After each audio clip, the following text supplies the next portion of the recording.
Good morning friends. तो investment account में अब हम इस प्रॉब्लम को सॉल्व करेंगे। ऑन 1 अप्रैल 2014 सुंदर हैड 25,000 इक्विटी शेयर्स। हेड पे अंडरलाइन करें। हेड का मतलब है इनके पास पहले से ही हैं। Of x limited at a book value 15 per shares. On 20th June he purchased another 5,000 shares at rupees 60.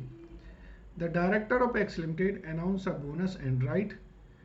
Okay, no dividend were payable on these issues.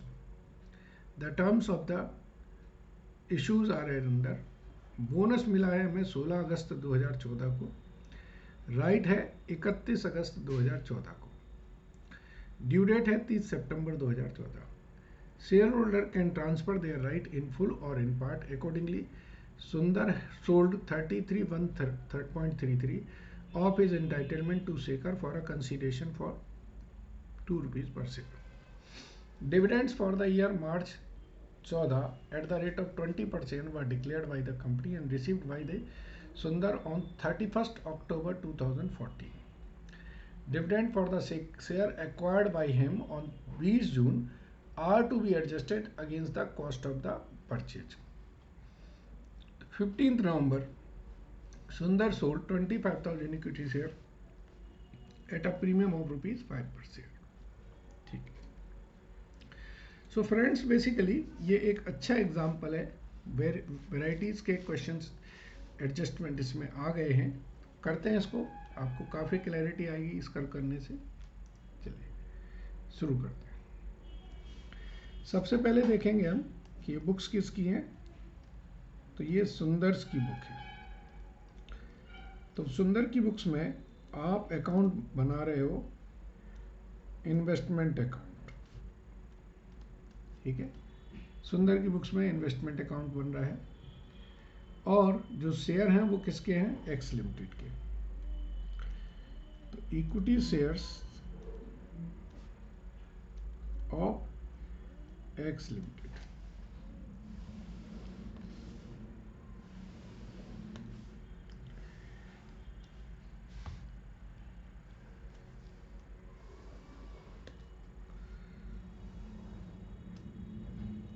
तीन कॉलम हम लोग बनाते हैं।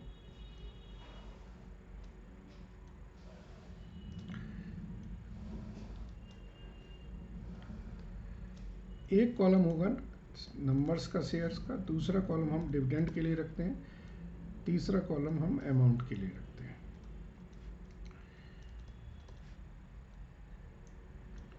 ठीक है। अब 1 अप्रैल 2014 इस डेट पर सुंदर के पास पहले से हैं, तो ये बैलेंस ब्रॉट डाउन हो जाएंगे। 25,000 इक्विटी शेयर्स हैं।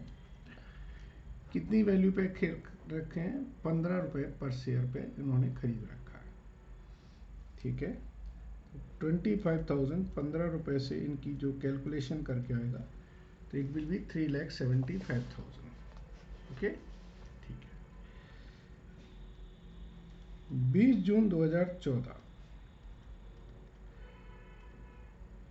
इन्होंने क्या किया, 5,000 शेयर और खरीद लिए।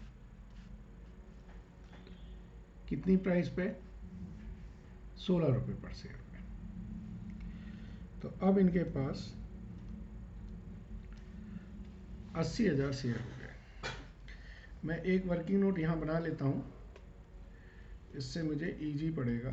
Statement of cost. हमारे पास जो हमने ओपनिंग बैलेंस था 25,000 शेयर, उनकी वैल्यू थी 3,75,000। यहाँ नंबर्स ले लें और यहाँ अमाउंट्स ले लें। फिर हमने परचेज कर लिए 5,000 शेयर 80,000 रुपये पे। तो अब हमारे पास 30,000 शेयर की जो वैल्यू है वो 4,55,000 हो गया। ठीक है जी, आगे पढ़े।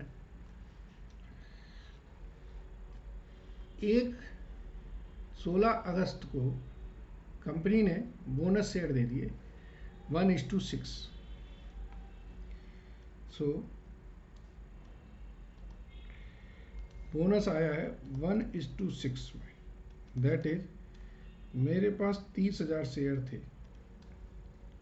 ये देखो ना 30,000 है, इंटू 1/6, तो बोनस मुझे 5,000 शेयर का मिल गया। तो ये 16 अगस्त 2014 को बोनस शेयर आ गए मुझे 5,000 शेयर, और उनकी कॉस्ट क्या हो गई, नेट। तो यहाँ पर भी मैं बोनस शेयर ऐड कर दूंगा 5,000 शेयर और उनकी कॉस्ट, तो 35,000 शेयर की मेरी कॉस्ट 4,55,000 है। ठीक है जी।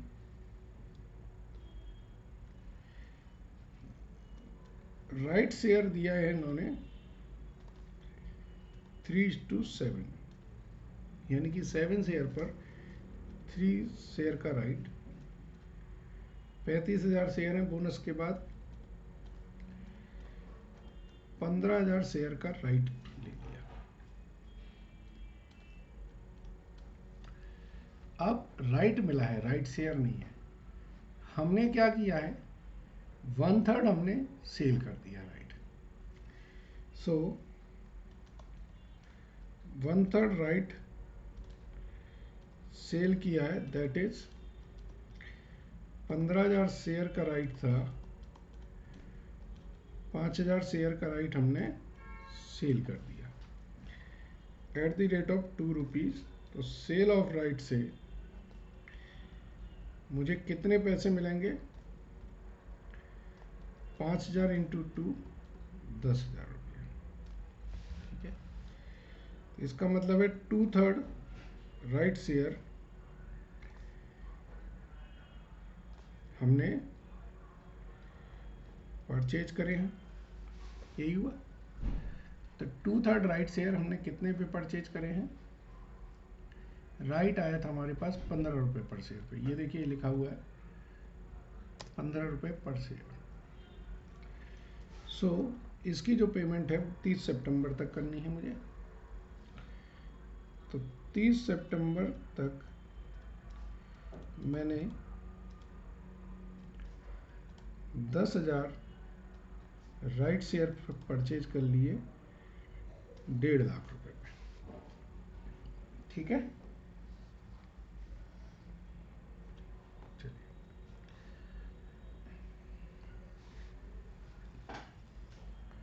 और 30 सितंबर को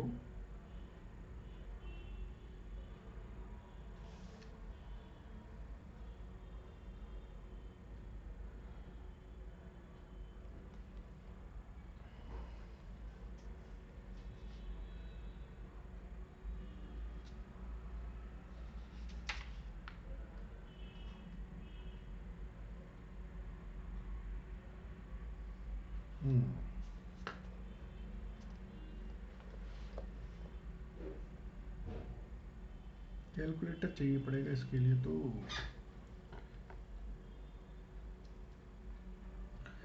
एक कैलकुलेटर लेता हूँ।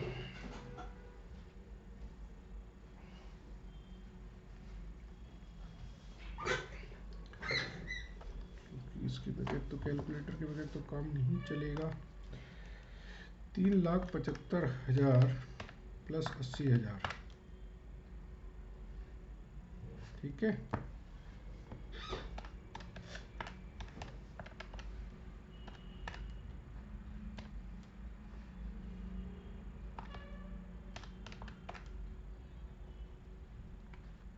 सही है,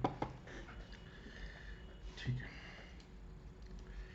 सो 30 सितंबर 2014 को जो हमने राइट बेचा,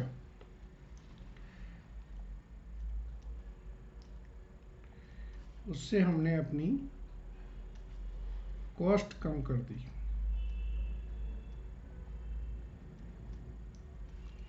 ठीक है जी। यहाँ एजम्पशंस दो आती हैं कि एक तो सेल ऑफ राइट्स को हम कम राइट नहीं माने,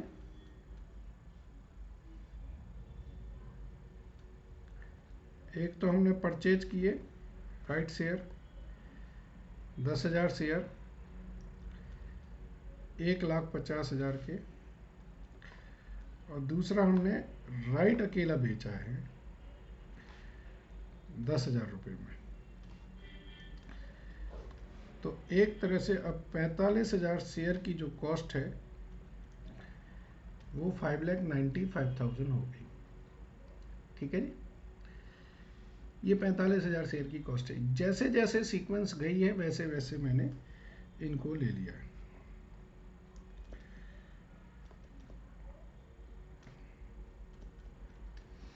चलिए अभी आगे बढ़ते हैं। अब डिविडेंड्स की बात करें। 31 मार्च डिविडेंड पे लिखें, यहाँ तक सारा एक्टिविटी हो गई। डिविडेंड पे देखें, डिविडेंड फॉर द ईयर 31 मार्च 2014। तो देखिए 31 मार्च 2014 यानी कि पिछले साल का डिविडेंड हो गया। वो तो पिछले साल जो हमारे पास थे वो ये वाले शेयर तो थे, तो इनके लिए तो इनकम हुई, और ये जो शेयर पे डिविडेंड मिलेगा, इन शेयर पे डिविडेंड आपका प्री एक्विजिशन पीरियड का डिविडेंड है, पिछले पीरियड का डिविडेंड है। इनके लिए क्वेश्चन में लिखा हुआ है स्पेसिफिकली, अगर आप देखें कि no dividend to be paid, ये लिखा है। ये देखिए लिखा है, यानी कि बोनस और राइट पर कोई डिविडेंड नहीं है। तो अब आपको डिविडेंड मिल रहा है 20%, यानी कि 2 रुपये पर शेयर से। ठीक है, तो जो डिविडेंड मिलेगा 31 अक्टूबर को,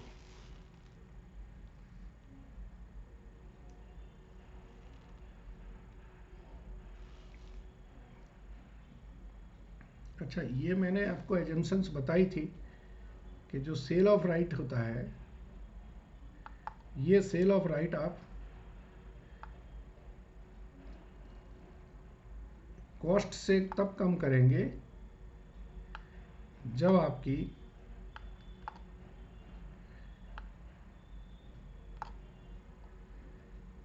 कॉस्ट से तब कम करते हैं जब हमने ये माना हो कि कम राइट है। ठीक है, तो ये हम इस एजम्पशन को अपना रिमूव कर रहे हैं, हम एक कम राइट नहीं मान रहे।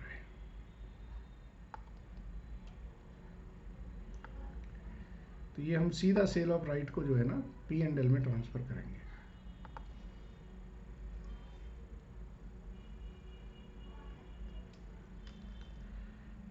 अब आप यहां पर माइनस करें 31 अक्टूबर को जो डिविडेंड मिला है। डिविडेंड मिलेगा तो 25,000 शेयर पे 50,000 तो यहां मिलेगा और 10,000 यहां मिलेगा। ये जो 10,000 है ये डिविडेंड आप कॉस्ट में से कम कर दें। ऑन 20 जून 2014 वाले जो शेयर पे डिविडेंड मिला है वो। ठीक है, तो अब आपका ये क्लियर हो गया कि 20 जून का है तो वो आपकी कॉस्ट कम कर देगा। ठीक है, 15/11/2014 को इन्होंने 25,000 शेयर बेच दिए। 15 नवंबर 2014 सेल कर दिए 25,000 शेयर, कितने पे? 15 रुपये पर शेयर पे। यानी कि 31 मार्च 2015 में जो मेरे पास क्लोजिंग बैलेंस रहेंगे वो 20,000 शेयर के रहेंगे। इन दोनों की वैल्यूएशन में इस स्टेटमेंट ऑफ कॉस्ट का बहुत बड़ा रोल रहेगा। अब आपने जो बेचे हैं 25,000 और जो क्लोजिंग में बचे हैं 20,000, इनकी वैल्यूएशन यहीं से निकलेगी। चलिए पहले 25,000 की निकालें। तो जो 25,000 हैं इनकी कॉस्ट कैसे निकलेगी?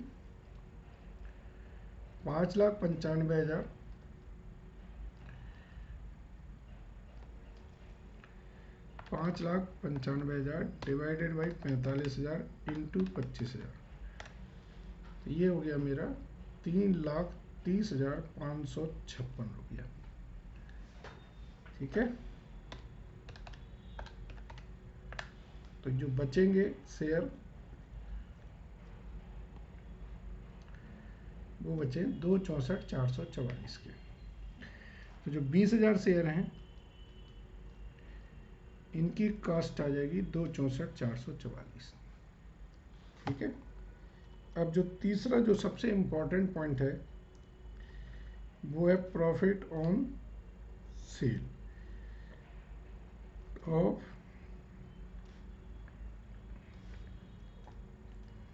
कॉस्ट कितनी है 375, सेल कितनी है 375 और कॉस्ट है 330,556, तो यह है 44,444।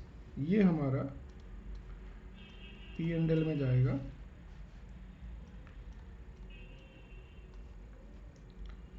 प्रॉफिट ऑन सेल 15 नवंबर को। ठीक है, बस बाकी सारी चीज़ें हो गई हैं, टोटल कर ले।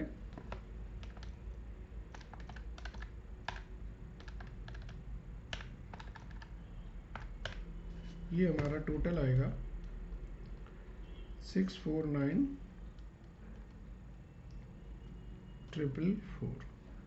ठीक है, यहाँ पर 45,000 शेयर। क्वेश्चन में पूछा इन्होंने कि आप हमें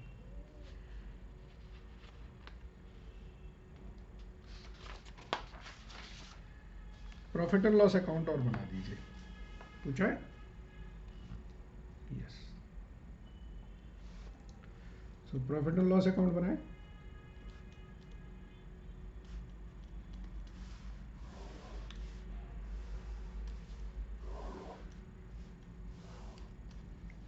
देखिए 30 सितंबर को हमें सेल ऑफ राइट से 10,000 रुपये मिले, वो सीधे P&L में आएंगे।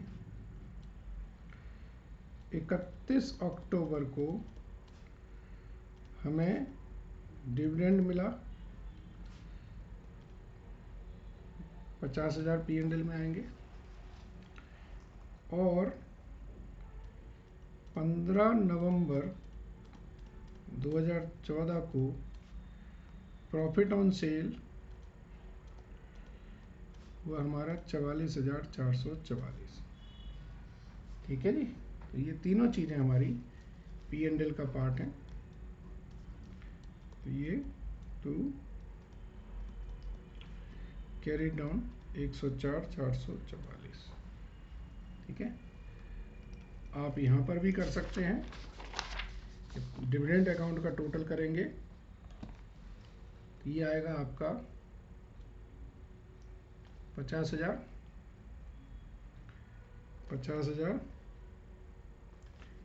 Transfer to P&L account. ठीक है, सो 31 मार्च में ये भी चला जाएगा। सो P&L अकाउंट हमने बना दिया, आपको समझ में आ रहा होगा। एक बार और दोबारा वीडियो देख लीजिएगा क्योंकि इसमें कई एडजस्टमेंट थे। Thank you.